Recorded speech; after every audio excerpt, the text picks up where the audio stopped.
Jai Hind.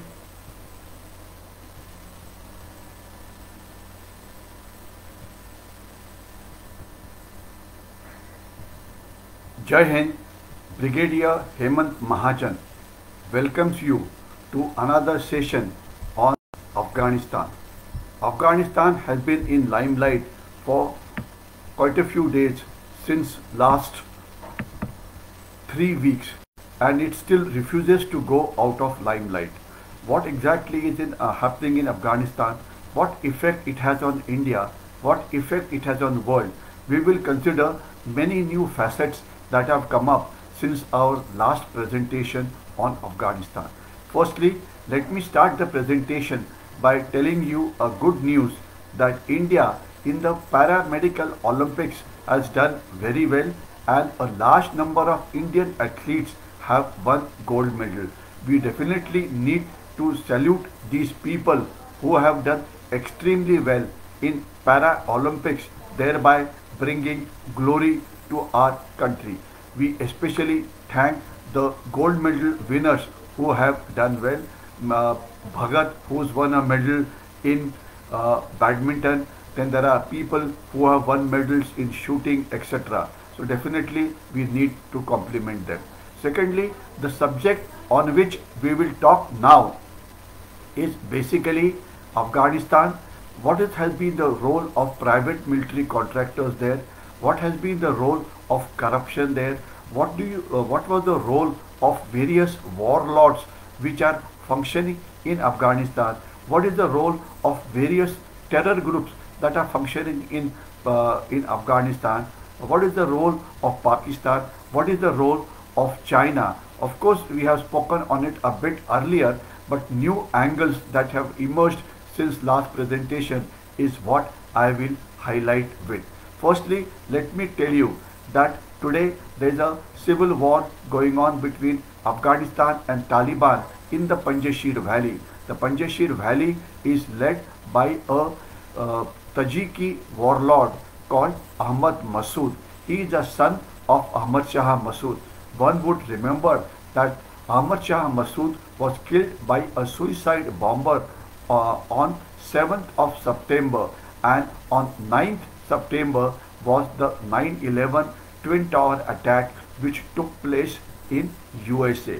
And Ahmad Shah Masood had spent a fair amount of his time in fighting the Soviets, then the Taliban, and he was a liberal. His son now, Ahmad Masood, leads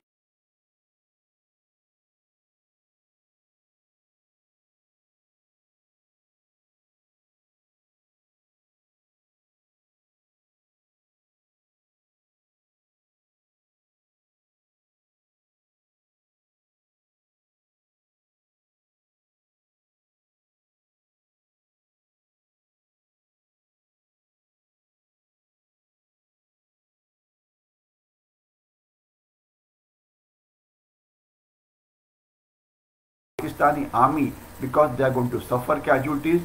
Bad news for them that they are going to lose a lot of their own people in this. Sorry, there was a message in between that there was a problem of internet connection, but I take it is okay now. So bad news for Pakistani army that they are getting thickly involved. Now, second issue is of course that Pakistan's ISI chief is now in Kabul, and you are all aware that Kabul today is controlled by a warlord called Hakka.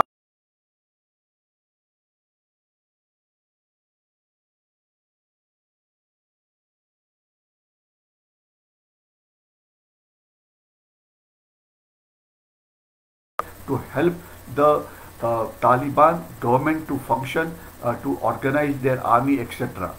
Then the next issue is that United Nations Security Council has had quite a few meetings on the Taliban issue, but the world is completely powerless as far as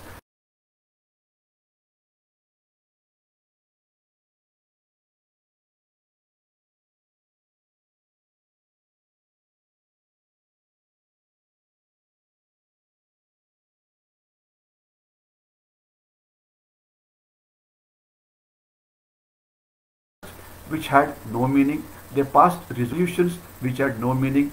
The world was not united. The European countries were saying that we would like to help Taliban to function properly. United States is also almost become pro-Taliban. All that United States want from Taliban is that there should be no terror attack on the US mainland. Europe is very happy not to have an attack on the European countries, but one would remember that another liberal country, New Zealand, was attacked by an ISIS motivated terrorist who injured 6 people in New Zealand, and of course after that he was shot by the security forces.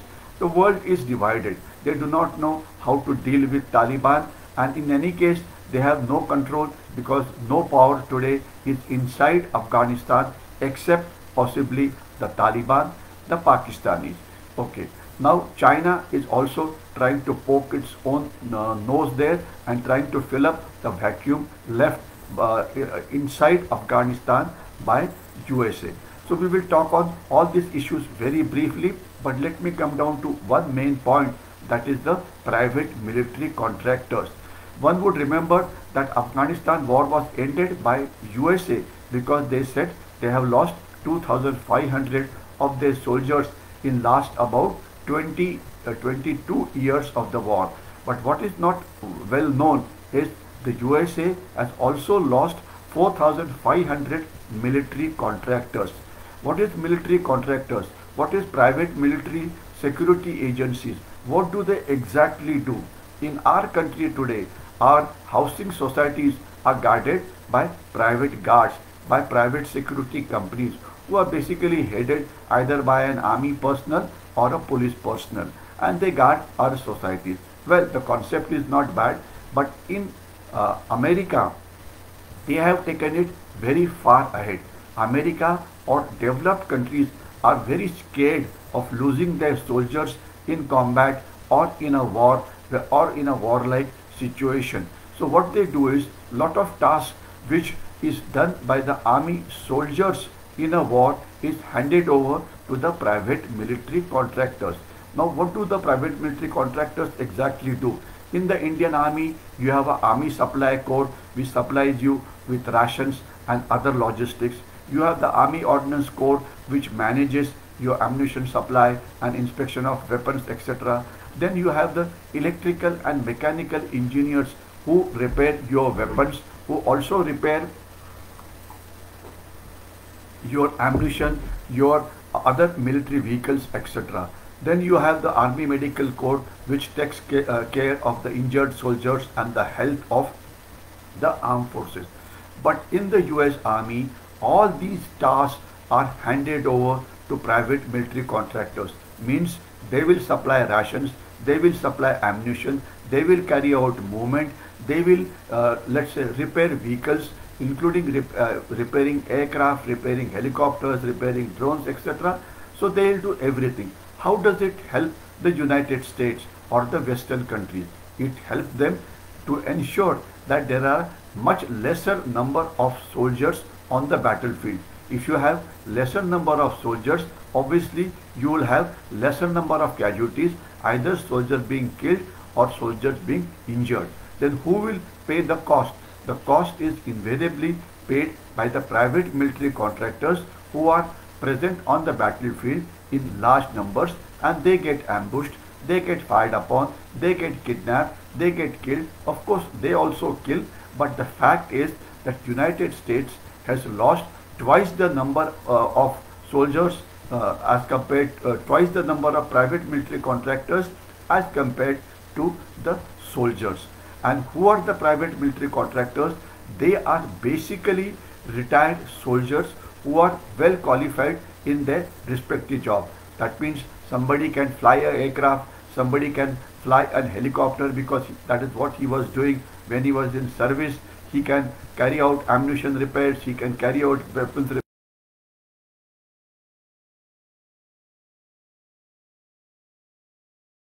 That private military contractors only get killed and the soldiers don't get killed, and the US society is not too much bothered by killing of private military contractors. So therefore they benefit. In fact, how much work are they doing? In fact, how much of their actually valor has been recognized? Of course, there are cases in which private military contractors have done wrong things, etc. But well, then they have been punished. Now, what is the difference between private military contractors? Let's say if a soldier gets caught in combat by somebody who is basically, let us say, an enemy. That enemy is the enemy is required to treat you as per the Geneva Conventions. I repeat, there are rules and regulations which govern as to how a soldier should be treated when he is captured.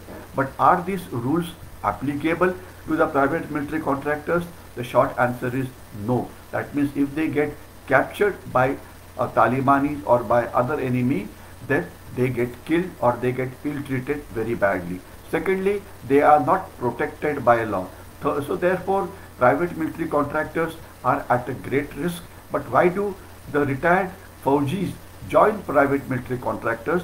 Simply because you get a lot of money. You may get as much as 3 times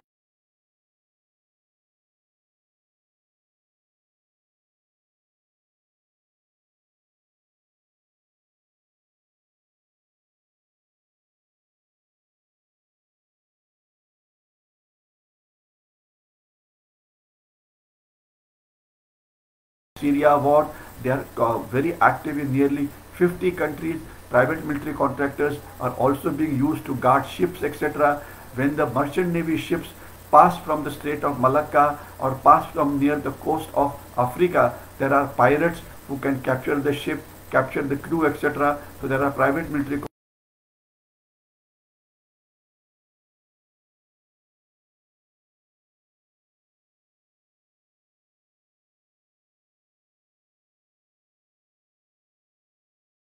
helps to save on the military cost. And today what is happening is the military budgets are reducing. So it becomes at times cheaper to employ a private military contractor because he is used only when you require them. You don't use when he is not required. In fact, it is said that nearly 39% of the staff of USA intelligence agencies consist of private military contractors. So therefore, they have done a great service there, but at a very high cost of losing their lives. So that is, does India employ private military contractors? Do we employ private companies to do tasks which army should be doing? Well, yes, we are doing it somewhat, but not as much as the USA is doing. For example, repair of vehicles, instead of the EME doing it, we give it to the original equipment manufacturers, because if Larsen and Toubro is built a submarine, they are highly qualified to repair it or to maintain it. If let's say Bharat Forge has repaired, has say let's say built a gun equivalent of a Bofors gun, then they are more than qualified to repair it. So certain overhaul services, certain annual maintenance contract is given to these companies who manage them and ensure that they remain serviceable. We have also gone for a concept of leasing arms and ammunition, especially the costly one. The one example is that we wanted our Navy to have an experience of operating a nuclear propelled submarine. So last quite a few years, we had a nuclear propelled submarine called INS Chakra, which was taken on lease from the USSR or present Russia. So it gave you an immense practice as to how to operate it.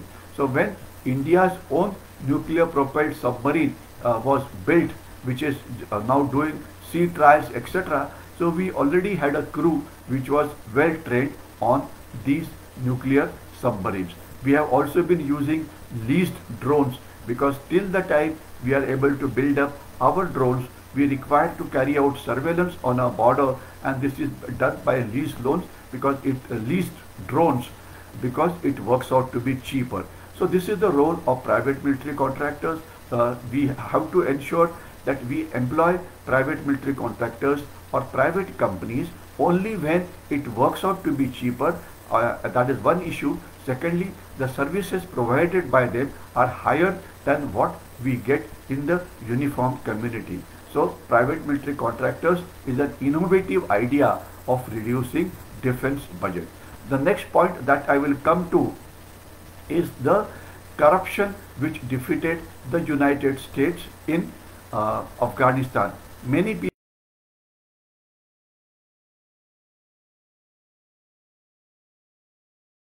by going on ground. They were only flying in, flying out, using aerial weapons such as drones, fighter aircraft, etc.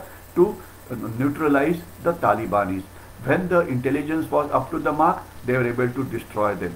But they never came on ground and carried out coordinated search operation, search and destroy operation, the kind of operations which Indian Army does in Kashmir Valley. This was never been done by them. So what is the role of corruption there? It is said that Afghan army of 3.5 lakh just folded away. But now information is coming out. There are reports that firstly this army was not 3.5 lakhs. What had happened was, like, they had inflated the number. The Afghani rulers, the Afghani government, the Afghani armed forces, meaning the political people in Afghanistan who were ruling the country, like people like Abdul Ghani, etc. Then the army people and other people inflated the number. While they said the number was 3.5 lakh, it is said that at least about 50, 60, 70,000 soldiers never existed. That means they were fake soldiers. Today in some of our states, after we used the Aadhaar card, we found that almost 10 to 15% of students having shown going to school were fake. Almost 10 to 15% of teachers who were on the roll of various schools and colleges were fake. So something similar or much bigger was happening in Afghanistan, where 70, 80,000 soldiers never existed. So that was one way. Secondly, if they got a certain amount of money from the USA government, that money never reached on ground. In fact, there are reports that the Afghan army had not been paid for quite a few months. There was always a lot of gap between the Afghani officers and the Afghani soldiers. Afghani soldiers were made to defend for themselves. So how did they defend themselves? How did they earn money? They earned money by smuggling and by all wrong means which an armed forces personnel is not required to do. So while they earned some money, sustained themselves, but their efficiency as a fighting soldier was gone. The Afghanistan government which went away was one of the most corrupt ones. There have been news that President Ghani, when he ran away, he took a lot of money with him. Whether it's true or not, only time will tell. But the fact remains that everybody in Afghanistan government was corrupt, be it politicians, be it bureaucrats, be it private military contractors, be it people from America who gave them money. So a lot of money which was supposed to have gone from the USA has never reached people to whom it was supposed to reach. So therefore the money was wasted. Not only that, many of these people bought peace and ensured their security.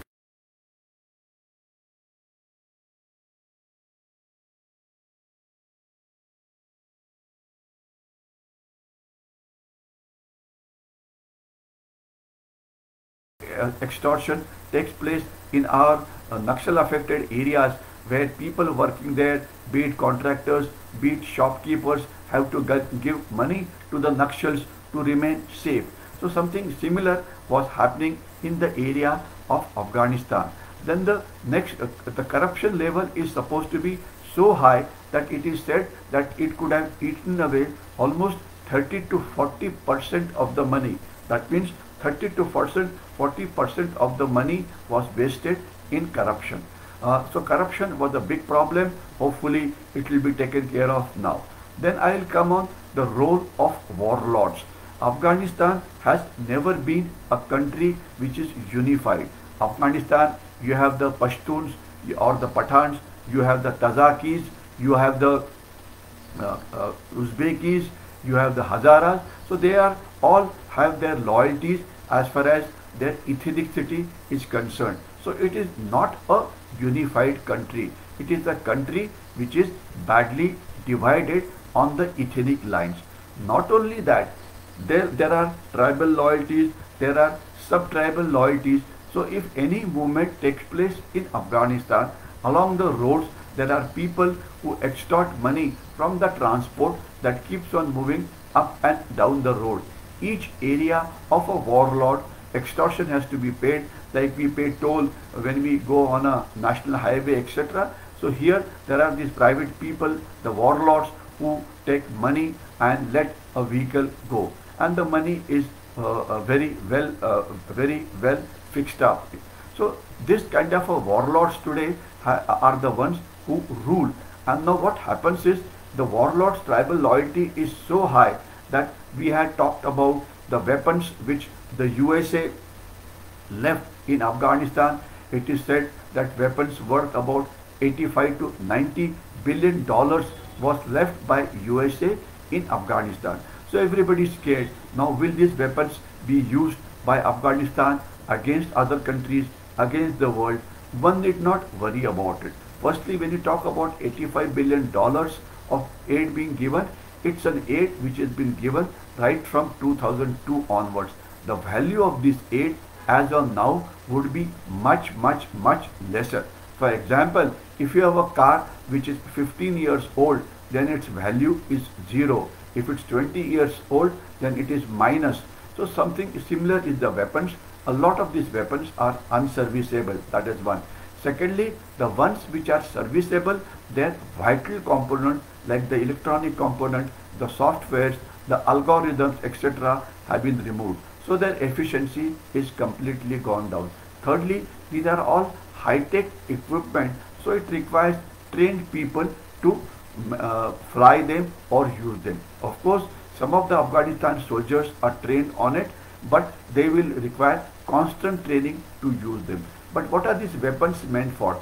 These weapons are not meant for a conventional war with the neighboring countries. These weapons are meant to fight the tribals. That means they are basically for carrying out operations within Afghanistan. So an Afghanistan army using these weapons outside can be ruled out. However, will these weapons get passed to Pakistan? Yes, that possibility cannot be ruled out. It will go there. Will it get passed on to China? Yes, that is possible. So will China benefit? The short answer is China already has done reverse engineering of a large number of weapons. In fact, they have stolen almost anything and everything of an industrial value that requires to be stolen. So very little of reverse engineering still can be done by the Chinese. So therefore, it would not help them too much. Will it help Pakistan? Pakistan's conventional ability, will it go up? Well, some new weapons may come up if they are able to maintain it with the help of Chinese. Well, it will give them some new weapons, etc. But the point at issue is, when did Pakistan fight the last war with India? The last war was fought in 1971. So that is how many years back? You can easily count. When will Pakistan fight the next war? Nobody knows, but Pakistan today is scared of fighting a war. Will Afghanistan give a strategic depth to Pakistan? Well, Pakistan will be able to use certain airfields in Afghanistan, such as Kabul or Kandahar, etc., for taking their air force back if required. But who's providing strategic depth? Is Pakistan providing depth to Afghanistan, or is Afghanistan providing depth to Pakistan? Is Pakistan using Afghanistan for their gains, or is it Afghanistan who's taking Pakistan for a ride and using them for their gains? In fact, today it appears that it is Afghanistan who is benefited most by using Pakistan, because they have pushed nearly 4-5 lakhs of Afghanis as refugees inside Pakistan. So Pakistan is suffering very badly as far as economy is concerned. Not only that, Pakistan is today acting like a foreign minister of Afghanistan and rushing from one capital to another. Pakistan is helping them to organize themselves. Pakistan is helping them to reorganize their army, etc. Pakistan is helping them to take control of areas where fighting is still going on, such as Panjshir Valley. So how will Afghanistan repay Pakistan? So it has been said that possibly Afghani Talibanis will be used by Pakistan into Jammu and Kashmir. Will it happen very fast? Is the possibility there? Yes, the possibility cannot be ruled, because Afghanistan, control of Pakistan over Afghanistan is quite a lot, and this will happen. However, presently for some time the Talibanis will fight with each other, try and regain control of the complete area. They will have to provide security to their own people. They will have to secure their own borders so that smuggling does not take place on the Afghanistan-Pakistan border, on the Afghanistan-Iran border, and also Afghanistan and Central Asian countries' borders. So therefore they will be used there. Thereafter, there are many terrorist groups who are highly active in Afghanistan and also in Pakistan. Two whose names are important. One is Al-Qaeda, and second, of course, is ISIS Khorasan. Now, what is the difference between Al-Qaeda, ISIS Khorasan and Taliban?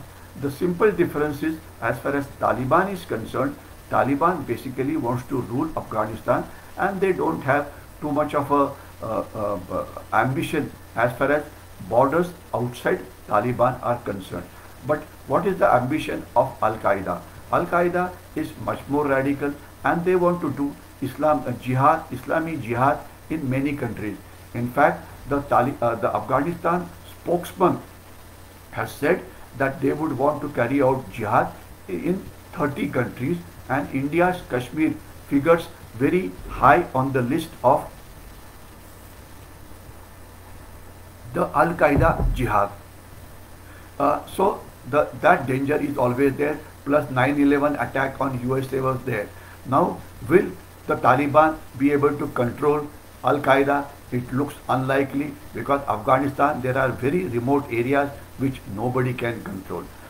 All that possibly may happen is that Taliban will exert some kind of a control so that attack does not take place on USA mainland, because if it does, then USA is the only country which will react and come inside Afghanistan again. But how about other countries? Nobody is bothered, and other countries like the European countries, if there's a terror attack, they simply lack military power to do anything about it. So the Taliban could not be bothered about stopping attacks on the Europe or the other countries. Now, as far as ISIS-K is concerned, or ISIS Khorasan is concerned, they are again a more radicalized form or a more violent form of Taliban. So they have influence in 3-4 districts. Their number varies between 2,000 to 3,000. Nobody can be sure of exact numbers in Afghanistan, but again they would want to go to Iraq, Syria and those areas first, and after that they will contribute to global jihad. So in nutshell, what has happened is Taliban taking over Afghanistan has now motivated the other terrorist groups to get activated. Now they feel like Taliban, they can now threaten the world, threaten the superpowers, etc. So they are on a cloud 9 as far as morale is concerned. Now, what is the threat to India at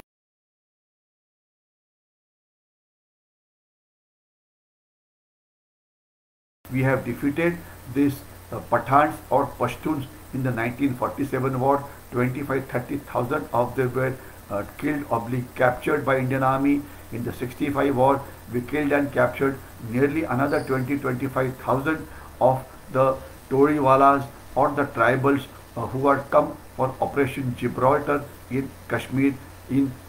Similarly, they came in 70s and 80s and 90s in Kashmir for carrying out terrorist activity. We defeated them there also. So therefore, a large number of times we have defeated the Afghanis, the Pashtuns, the Talibanis, etc. So we don't have to worry. Today our anti-infiltration grid is very, very thick. So there is absolutely no problems. Generally, We have reached a 95% of efficiency in stopping infiltration on the LOC. However, we have to ensure that our sea borders are guarded properly. The Indian Navy, the Coast Guard and the police have to do a much better job. We have to guard borders like Indo-Nepal borders, where Seema Suraksha Bal will have to be very, very careful. We have to also guard the Bangladesh border. It's a very, very porous border. From there, a lot of infiltration still takes place. As per the last report of Government of India, 4,500 attempts were made last year to cross over from the Bangladesh side.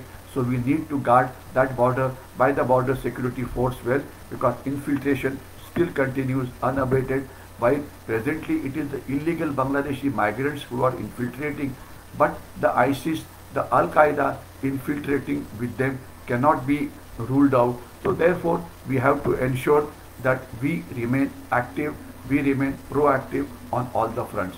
Afghanistan, the Talibanis today are saying that they may not they may not help terrorist groups to act against India, but their intentions cannot be trusted. We will have to keep on watching as to what exactly happens. We will have to keep our eyes and ears open. We have to keep our intelligence agencies active. We will have to be ready for the worst contingency. Anti-infiltration grid is in the place. Anybody who manages to come inside Kashmir, his life there is barely 6 months to 1 year, he gets eliminated. So therefore, we are more than qualified to take care of the Talibani threat in near future or even in the middle term level. However, we also have to ensure that China, which is going to get involved in a big way in Afghanistan, also is taken care of, because when we talk of an evil axis, we are talking of China, Pakistan, terrorists, Maoists, etc., whom the country has to tackle. And as far as China is concerned, we have had a number of sessions on the hybrid war that China does against India. So one thing that we can do against China again is to ensure that be Indian, buy Indian, do not buy the Chinese goods. So I think I'll stop here. I'll see if there are any questions which have come up. There's a good response. There are people who are saying Vande Mataram, Jai Hind, Hoy Vi Savarkar, Shirish Pathak ji, Shantanu Shukla ji, Prakash Ohale ji. They all have said Bharat Mata Ki Jai. I can see a lot of eyes who are still watching the program. So thanks a lot. All that I will say now is we will end this session. If you liked it, please like it on the Facebook and try and follow the page. I'll stop now with Jai Hind.